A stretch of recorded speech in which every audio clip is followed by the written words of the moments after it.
नवी मुंबई महानगरपालिकेची सार्वत्रिक निवडणूक 2025 याची 15 डिसेंबर रोजी घोषणा झालेली आहे.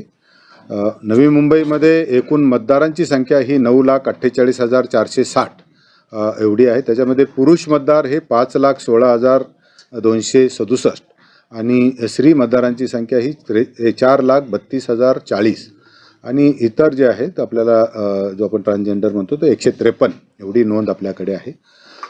ही बहुसदस्यीय निवडणूक प्रक्रिया नवी मुंबईमध्ये होते. याच्यासाठी आपण 111 सदस्य निवडून देण्यासाठी 28 प्रभाग हे आपल्याला महानगरपालिकेच्या क्षेत्रामध्ये आलेले आहेत. 27 प्रभाग हे 4 सदस्यीय आहेत आणि एक जो प्रभाग आहे तो 3 सदस्यीय प्रभाग याच्यामध्ये आहे.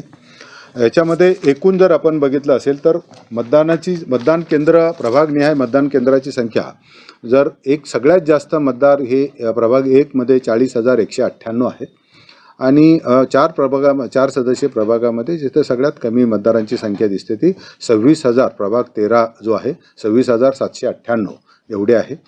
3 सदस्यीय प्रभागामधली सुद्धा लोकसंख्या जी आहे ती मतदारांची संख्या जी 26,125 एवढी आहे. प्रभागनिहाय मतदारांची जी संख्या आपण पाहत असताना आपल्याला लक्षात येईल की ही सगळे मतदान करत असताना 4 सदस्यीय प्रभाग असल्यामुळे आपण जवळजवळ 800 ते 850 असे प्रत्येक मतदान केंद्रावर मतदारांना मतदान करण्याची सोय केलेली आहे. 1,141 एवढे एकूण मतदान केंद्र याच्यासाठी राहणार आहेत. त्याच्यानंतर निवडणुकीची जर आपण कार्यक्रम बघितला असेल तर पहिला जो कार्यक्रम आहे नामनिर्देशन पत्र दाखल करण्याचा जो कालावधी आहे 23 डिसेंबरपासून सुरू होतो ते आपल्याला याच्यापर्यंत 30 डिसेंबरपर्यंत आपल्याला दुपारी 2 वाजेपर्यंत आपल्याला हे नामनिर्देशन पत्र दाखल करता येणार आहेत. 25 डिसेंबर आणि याचा जो कालावधी आहे तो 28 डिसेंबर ह्या 2 दिवस सार्वजनिक सुट्टी असल्यामुळे नामनिर्देशन पत्र दाखल करता येणार नाही. पण नामनिर्देशन देण्याचा जो कालावधी आहे तो 25 ते 29 डिसेंबर म्हणजे सर्व दिवसामध्ये नामनिर्देशन पत्र आपल्याला उपलब्ध होतील वार्ड ऑफिसच्या निवडणूक निर्णय अधिकाऱ्याच्या. नामनिर्देशन पत्र स्वीकारण्याची जी अंतिम तारीख आहे ती जो तारीख आहे तो आपण 23 तारखेपासूनच सुरू करतो ते 30 तारखेपर्यंत आपल्याला नामनिर्देशन पत्र स्वीकारायचे आहेत. नामनिर्देशन पत्राची छाननी ही 31 डिसेंबर रोजी सकाळी 11 वाजल्यापासून सुरू होईल आणि त्याच दिवशी ती पूर्ण करून त्याच्या याद्या प्रसिद्ध केल्या जातील. वैधरित्या नामनिर्देशित झालेल्या उमेदवारांची घोषणा ही उमेदवारांची यादी प्रसिद्ध करायचं काम पण सुद्धा लगेच होणार आहे. उमेदवारी मागे घेण्याचा जो अंतिम तारीख आहे ती 2 जानेवारी 2026 आहे. दुपारी सकाळी 11 ते दुपारी 3 पर्यंत आपण ते घेऊ शकता. निवडणूक चिन्ह नेमून देण्याचा जो दिनांक आहे तो 3 जानेवारी 2026 आहे. अंतिमरित्या निवडणूक लढवणाऱ्या उमेदवारांची यादी प्रसिद्ध करायची तारीख सुद्धा 3 जानेवारी 26 अशीच आहे. नंतर आपल्याला मतदानाचा दिनांक जो आहे तो 15 जानेवारी 2026 आहे. सकाळी 7:30 ते संध्याकाळी 5:30 या कालावधीमध्ये पूर्ण मतदानाची वेळ राहणार आहे. त्याच्यानंतर आपल्याला माहिती आहे की प्रचार हा 48 तास अगोदर थांबतो. तर 13 तारखेला 5:30 वाजेपर्यंत आपल्याला प्रचाराचा कालावधी आहे. मतमोजणी व निकाल जाहीर करण्याचा दिनांक हा 16 जानेवारी 2026 सकाळी 10 नंतर आपल्याला मतमोजणी ही सुरू होणार आहे. आपण जे राजपत्र प्रसिद्ध करण्याचा जो दिनांक आहे 19 जानेवारी रोजी निवडून आलेल्या उमेदवारांची यादी ही प्रसिद्ध करणार आहोत. आपल्याकडे 8 निवडणूक अधिकारी आहेत. प्रभाग क्रमांक 1, 2, 3 साठी एक निवडणूक निर्णय अधिकारी आहे. तिथं कार्यालय जे आहेत माता व बाल रुग्णालय दिघा नवीन जे तिथे नवीनच तयार झालं त्याच्यामध्ये ते आहे.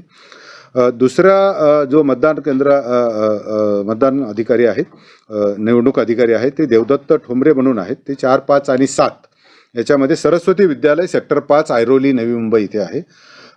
तिसरे 6, 8 आणि 9 याचं समाज मंदिर हॉल भूखंड क्रमांक 10 सेक्टर 7 घनसोली नवी मुंबईमध्ये आहे.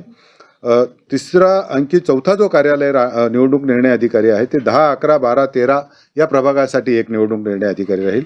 ते अण्णासाहेब पाटील सभागृह पहिला मजला सेक्टर 5 कोपरखैरणे नवी मुंबई इथे राहील. 14, 15, 19 आणि 20 हे प्रभागांसाठी एक निवडणूक निर्णय अधिकारी काम करतील आणि त्याचं कार्यालयसुद्धा मी आत्ता अण्णाभाऊ साठे समाज मंदिर प्लॉट नंबर 187 सेक्टर 10 सानपाडा नवी मुंबईमध्ये आहे. नंतर 16, 17, 18 मध्ये जलतरण तलाव संकुल भूखंड क्रमांक 196A सेक्टर 12 वाशीमध्ये त्याचं राहील.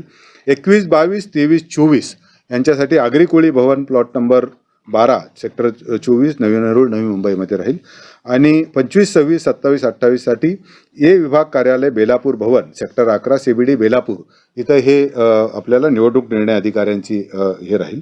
आपल्याकडे दुबार मतदारांची एकूण संख्या 45,588 एवढी आलेली आहे.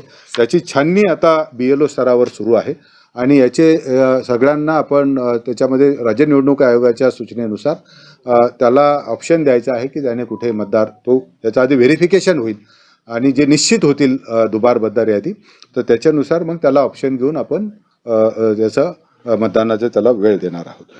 आदर्श आचारसंहितेचा जसं अंमलबजावणी कक्षाचे प्रमुख हे सुनील पवार म्हणून आमचे ॲडिशनल कमिशनर आहे. नंतर याच्यासाठी परवानगी ज्या आहेत एक खिडकीमधून ह्या सगळ्या परवानगी आपल्याला उपलब्ध होणार आहेत. मीडिया सेल आणि MCMCचे जे आहेत ते आमचे कॅफो जे आहेत सत्यवान उबाळे हे करतील. निवडणूक खर्चाची मर्यादा ही 11 लक्ष ही प्रत्येक उमेदवारासाठी दिलेली आहे. विविध पथकं आपण प्रत्येक निवडणूक अधिकाऱ्याकडे 4 VST आणि 4 FST असे पथक एकत्र राहतील. मतदान जनजागृतीचा मोठा कार्यक्रम आपण याच्यामध्ये घेणार आहोत. मतदान कर्मचाऱ्यांची जर संख्या जर बघितली तर जवळजवळ आपल्याला 5 कर्मचारी प्रत्येक एका मतदान केंद्रावर लागतात. अशा पद्धतीने 5,705 आणि 10% रिझर्व्ह 6,275 एवढे कर्मचारी आपल्याला लागणार आहेत. ही कर्मचारी आपण बाहेरच्या जिल्ह्यामधून उपलब्ध करून घेणार आहोत. मतमोजणी जी आहे ती प्रत्येकाच्या संबंधित निवडणूक निर्णय अधिकारी यांच्या स्तरावरच हे होईल आणि त्यांच्या राजकीय प्रतिनिधींच्या बैठका वगैरे सध्यासुद्धा ज्या आहेत त्या सर्व राजकीय निवडणूक निर्णय अधिकाऱ्याच्या स्तरावर पूर्ण होतील. ही जी निवडणूक आहे ही पूर्ण पारदर्शक निष्पक्ष आणि सर्वांना संधी देऊन पार पाडण्यासाठी सर्व निवडणूक प्रक्रिया ही आम्ही महानगरपालिकेतले सर्व अधिकारी याच्यासाठी सज्ज आहेत आणि मला खात्री आहे की ही निवडणूक प्रक्रिया आपल्याला पूर्णपणे निष्पक्ष आणि पारदर्शकपणे पार पाडण्यासाठी पाडण्याची आम्ही खात्री देतो.